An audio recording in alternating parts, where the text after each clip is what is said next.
Hi and hello everybody, it's Fern. Welcome back to another Planty video. Thank you so much for joining me. Today we're going to be talking about my 10 top favorite plants of the year, which is crazy. This is a whole end of year Planty favorites wrap up. It's always fun to kind of look back and think about what plants really stood out to me and which ones I was really loving throughout the year. Of course, it changes from year to year. Plants are very cyclic, so sometimes a plant will be thriving, looking amazing, I'll be obsessed with it, and then the next year maybe it's chopped back and I'm starting it over from propagations. They all tend to shine at different moments, which is kind of fun, and it always keeps the hobby fresh. So yeah, I really love doing this video at the end of every year. I'm not gonna ramble too much, we're just gonna hop straight into it, although I will make a disclaimer about the lighting. It's crazy weather here today, and it's going between being really dark and then really bright. I'm hoping I'm in a pocket of stability here, but we shall see. Okay, we're starting out strong here with Hoya heuschkeliana inner variegated. This Hoya has really solidified itself as one of my top favorite Hoyas in my collection. I think that I will always have this in my collection. It is so stunning, so easygoing. The variegation is insane. I'm not gonna gush about it too much because you guys have watched me grow this plant out for like 4 or 5 years now, and it has always kind of been a favorite of mine. But the last year, maybe year and a half, I've been growing it outside of cabinet conditions, which I was really nervous about, but the transition went so well. So now it's living in regular room humidity. And more recently, I moved it onto the plant wall in the bedroom. It is in a nursery pot still, but I just set it in one of the Wally Grow planters. And I have been loving having it in there because this thing is constantly in bloom now. And granted, the flowers are just these like tiny little pink clusters. I think that they're really cute, honestly.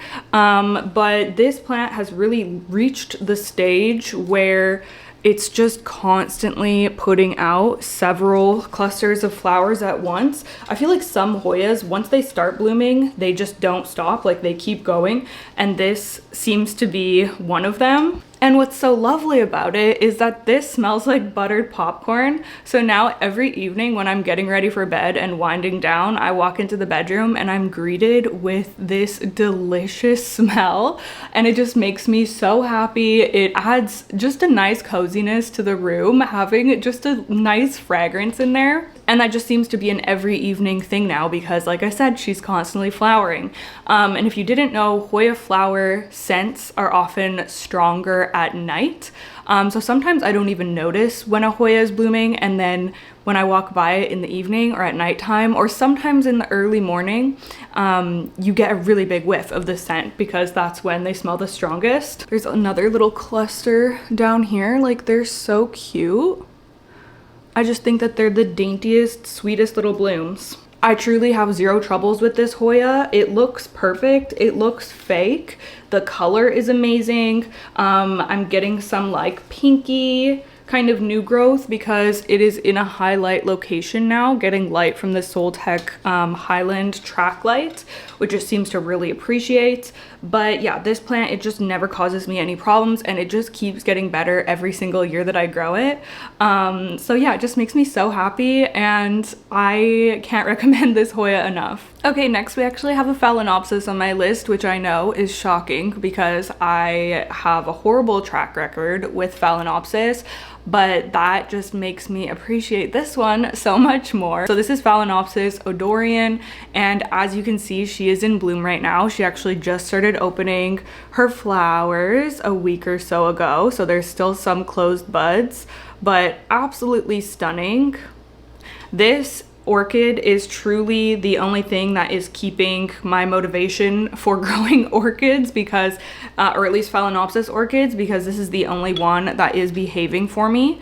But other than that, it is just an absolutely stunning plant. She's unfortunately a little bit dusty right now, so excuse that, but she has these gorgeous dark mottled leaves. I just love the color of these. They are like a green and burgundy, really, really pretty with these really dark backs of the leaves. Like, look at how gorgeous that is. So not only do I love her foliage, also she doesn't get too large. Like, I love this more compact size when it comes to the leaves, because some get quite massive, but she seems to be quite compact, which is really nice. And then of course we have the beautiful pink flowers up here. Now, I received this maybe near the beginning of the year, and she was actually in bloom then, but I think that the blooms died off very soon after her arrival. So I technically have seen her in bloom once before when I first got her, but this is the first time that she's blooming like fully in my care, if that makes any sense. And yeah, they are just breathtaking, like so gorgeous. I love the delicate pink with a little bit of yellow. I just think that she is so pretty and ethereal, and it's just been such an easygoing Phalaenopsis for me, coming from someone who is constantly killing them. Unfortunately, this one is like a beacon of hope. So yeah, and I love this pot pairing with this plant. I feel like it is so perfect. She just brightens the Vitso shelf up where she's sitting so much. So yeah, this plant just makes me so happy, and the cherry on top of growing her this year has been getting these blooms, and especially to have her bloom in December, like how fun is that? So yeah, I really love her. I think she's due for a watering actually. Oh yeah, I'll be watering this afternoon, so I'll be sure to give her a drink. I don't know if I just got lucky or if this one is truly more beginner friendly than other Phalaenopsis. If anyone has more experience than me with orchids, you'll have to let us know in the comments. But I couldn't help but featuring her because this plant has really been a highlight of my year. Okay, so next we are going to admire my Hoya Wilbur Graves, which has been on many a favorites list. I know I've talked about this plant a lot, but can you blame me? Like, it's so pretty. But the reason that it made my top 10 for 2025 is because this is the year that this plant started flowering for me, and it has been flowering, not nonstop, but almost. Like, I've gotten multiple waves of flowers, and I actually got one just the other day, which I was completely surprised by. I didn't even see the peduncle forming because this was kind of tucked behind a different plant. Let me try to untangle it here. Oh my gosh, I don't want to knock any of them off. Here we go. Yeah, so that was such a pleasant surprise. I thought that, well, I was very thankful that this flowered for me in the spring and in the summer, and I thought that that would kind of be it until the next year, but no, I got this one as a little December delight. So I was very happy about that. I was like, okay, is this gonna be a Hoya that is just always flowering for me? I hope so. But historically, I have not had that experience with Carnosa types, so I'm just especially impressed with this Wilbur Graves because my Crimson Queen does not bloom for me like that. I guess that's the only other Carnosa type that I have, isn't it? So all of the flowering in combination with the absolutely jaw-dropping silver foliage, which I've always just been so thankful for the genetics on this plant because this is like the perfect Wilbur Graves to me. We have a ton of silver, but we also have some nice dark green bits to contrast with that, and I just think it makes it pop so much. This plant is so easygoing. It's quite big, you guys. And it's just potted in like a 4-inch nursery pot, so oh my gosh, and the reservoir is full of water. Hope you're thirsty, I guess. That's been happening to me a lot lately. Whoops. I need to start actually checking before I water now. Like, I think I really need to start doing that. Maybe that'll be a resolution for me. Anywho, I love this Hoya so much. I love how much it's flowered for me this year, and I love that it seems to be continuing to flower for me. So this is gonna remain one of my favorite Hoyas as well. Ooh, it's getting so sunny now. If only that would stay. Okay, so next we are talking about a fun one. This is my Crassula Buddha's Temple, which is this crazy looking succulent here. I think that this is one of the more interesting plants in my collection. It's just so, like, I can't get over it. This is not a like rare succulent either. I just found this at my local garden center. But I just find it so interesting and so unique, and I don't know why more people don't grow these. They're so crazy to look at. Like, look at the leaves. Look at how geometric and strange it is. I am just enraptured by this plant. It's so cool. Like, look at that. Are you joking me? I really want to have like multiple arms coming out. I don't know if I have to just wait for these babies to grow out or if I should propagate or what. I don't know. I don't really know much at all about this plant. I'm kind of just going with the flow as I grow it. It does go to live outside on the deck during the summertime. It seemed to really enjoy that. I started getting this really tight growth that you see here while it was outside. And we also have what looks like some little pups or new arms or something coming out from between the leaves. Yeah, you can see this one here. Like, how cool is that? I love the color of this as well. It's a beautiful, like, dark sagey color. This has a bit of a fuzzy layer to it. It's just so visually interesting, and I love it in this Solarium Studios pot that I have it planted in. This is what I'm talking about when I say that I want to add some interesting succulents into my collection. Like, I want things that are just weird like this so that I can just stare at them and be in awe, because this is wild to me that this is just like, it just grows from the earth. Like, what a cool thing. And how it's just like coming out of the pot like a worm or something. Yeah, so I love this one a lot. Right now for winter, it is living in my little succulent shelf area under a Soltec Grove light, and it seems happy with that. I have my succulents and cactus potted, most of them potted in the Molly's cactus mix, and that seems to be going really well for them. So yeah, I'm excited to watch this one grow. Maybe I'll get another one if I come across one and add it into the pot so that I can have another arm. But I kind of also appreciate how it's just like this one. We'll see, but yeah, this one is just so cool. I always just find myself admiring it, so I had to add it into my top 10 of 2025. Okay, it would feel illegal for me not to talk about Hoya polyneura in this video because this polyneura has had such a fantastic year. It was looking beautiful last year also, but this year not only did it continue to grow and fill out and reach a size beyond my wildest dreams in terms of a Hoya polyneura, it just looks absolutely insane. It looks unreal.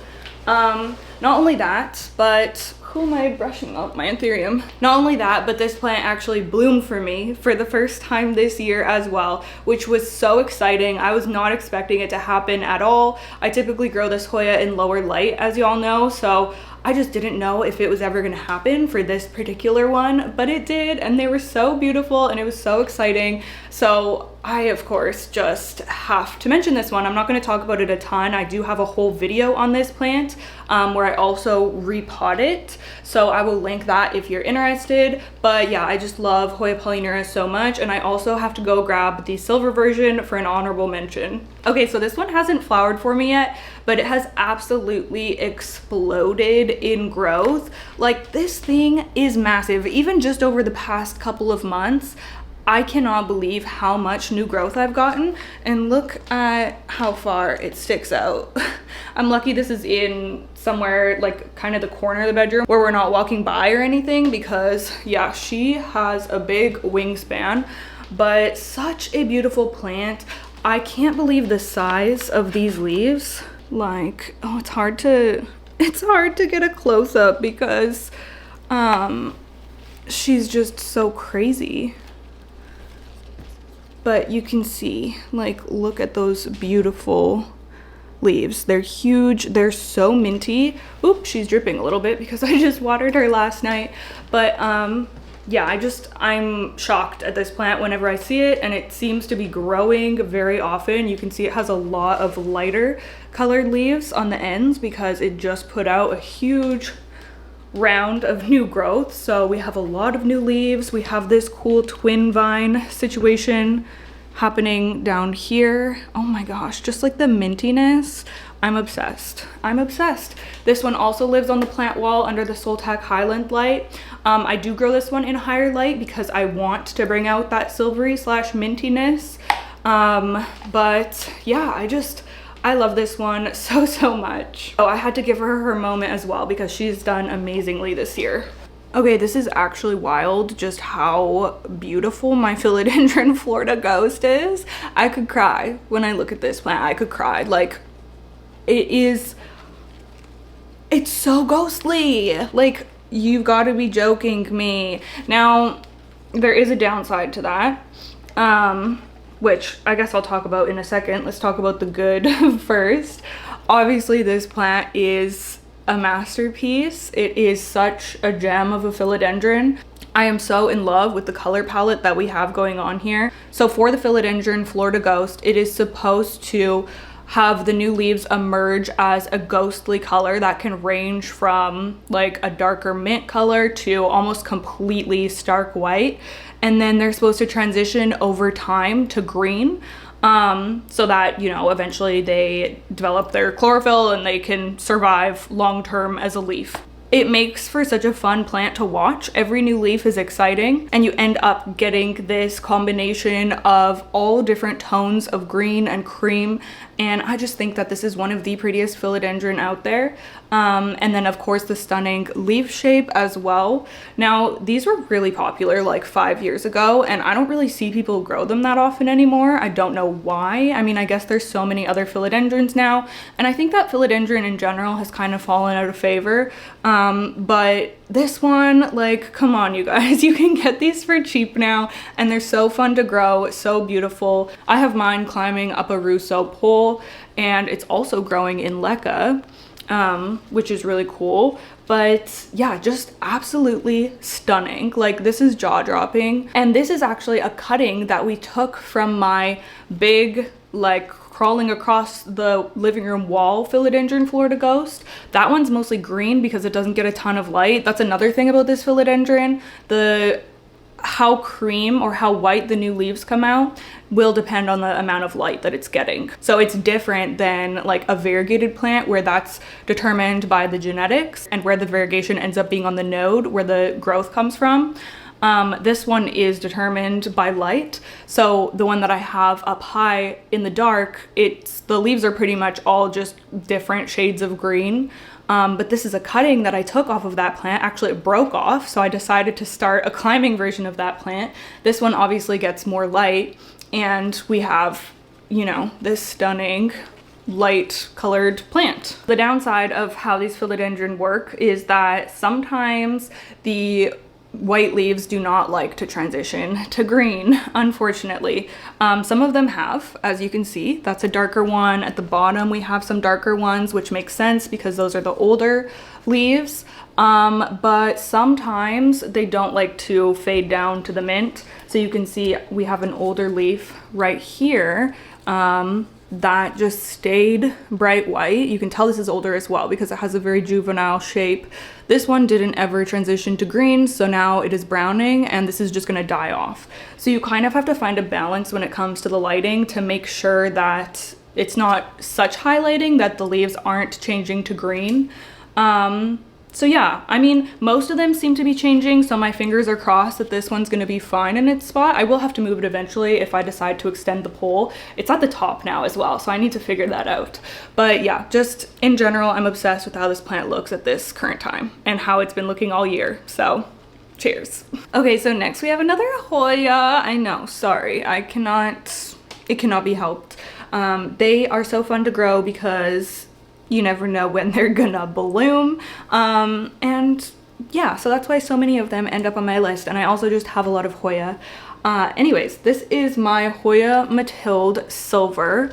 Let me come a little closer. Who had an amazing year this year because she bloomed for the first time for me. And not only did she bloom, she literally had 11 peduncles blooming at once, which was shocking. I could not believe how many flowers this plant had hanging off of it.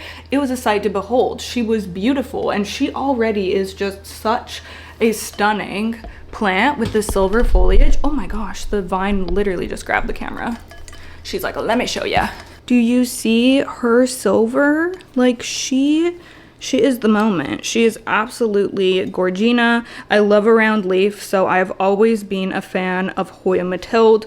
If you didn't know, Hoya mathilde is a hybrid of Hoya carnosa and Hoya serpens. So you get that round from the serpens, but you get a lot of the hardiness from the carnosa. So they're very easy to grow. They definitely have that hybrid vigor.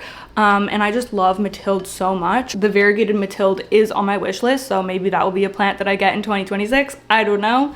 But yeah, I just think that Hoya mathilde is so phenomenal, and it was spectacular to see her blooms. I love how they look like a fuzzy carnosa bloom. Like they get the fuzziness from the serpens flower. Definitely one of my favorite Hoya flowers from this year. They didn't smell great. I know a lot of people say that Hoya mathilde flowers smell like cat pee, so I was like, I don't know about that, but you couldn't really smell them unless you were like up close intentionally smelling them. It's not like they stunk up the room or anything, even when she had so many on her at once, so I wouldn't be concerned by that.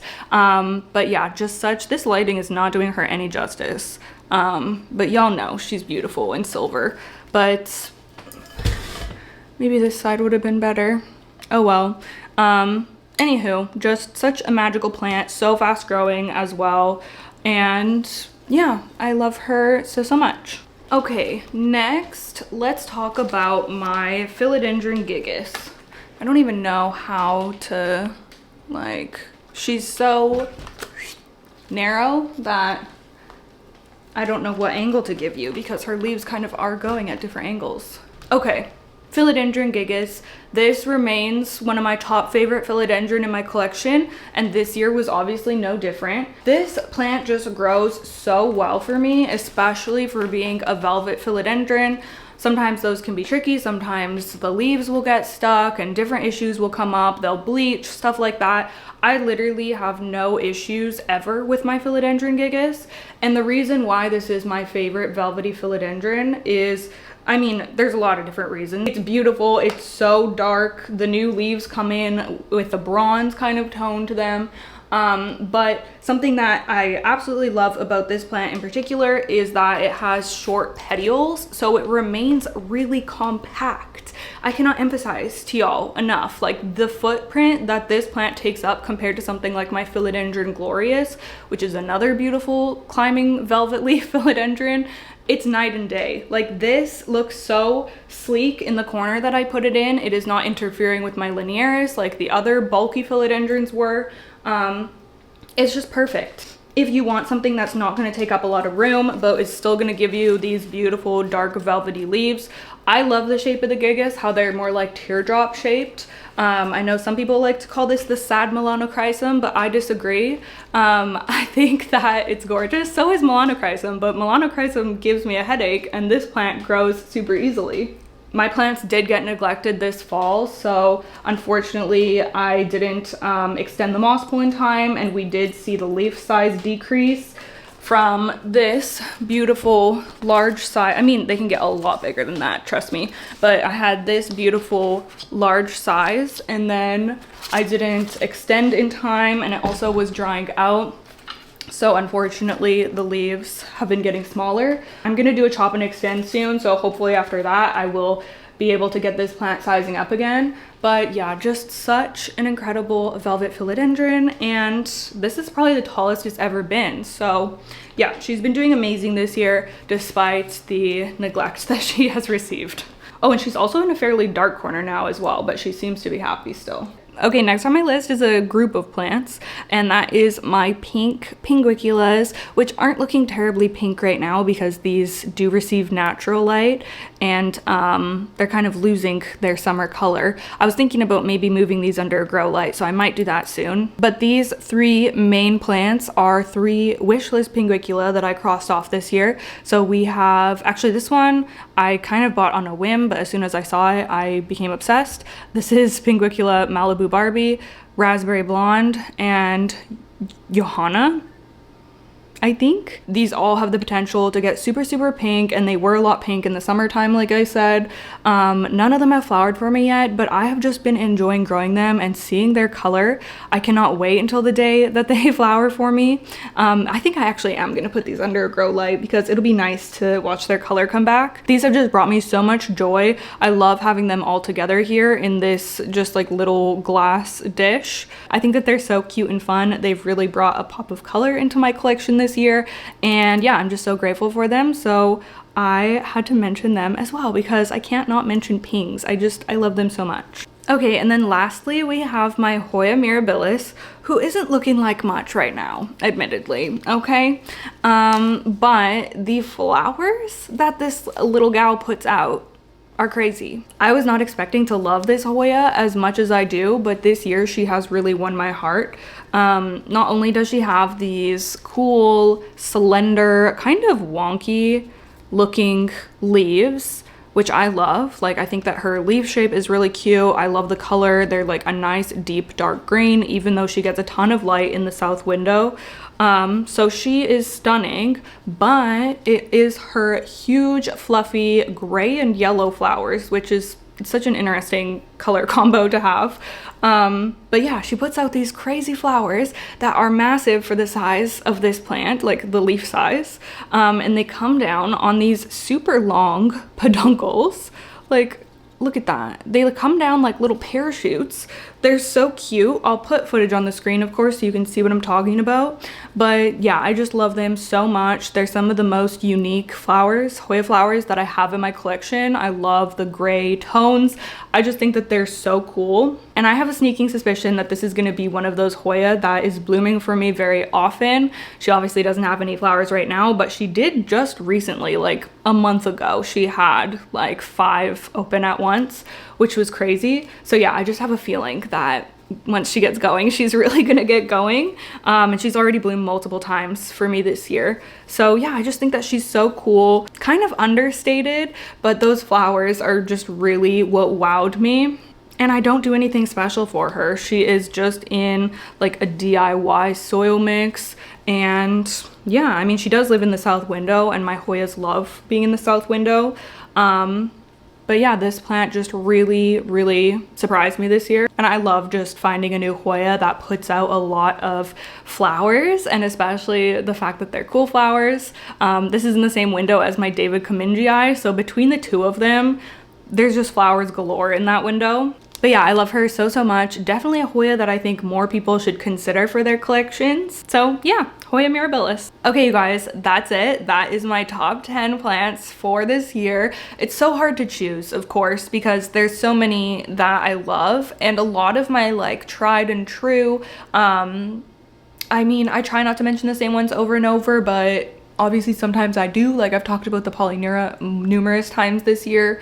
But plants like my compacta, which I've had for a long time, and they are just like OG favorites of mine. I try not to put in these videos because you guys know and you guys have seen them a lot, but maybe I should make a whole video talking about like my OG, like the plants that I've had for a long time that are just like staples in my collection, because maybe I neglect talking about them sometimes because I'm trying not to talk about them because I'm like, oh, everybody knows, but maybe everybody doesn't know. I don't know. Regardless, I hope that you enjoyed the video. Let me know your thoughts down below, or let me know what your favorite plant was this year. Like, what has topped your list? What's done really well for you this year? I would love to hear that. Thank you so much for watching. Happy growing, and I will see you in the next one. Bye.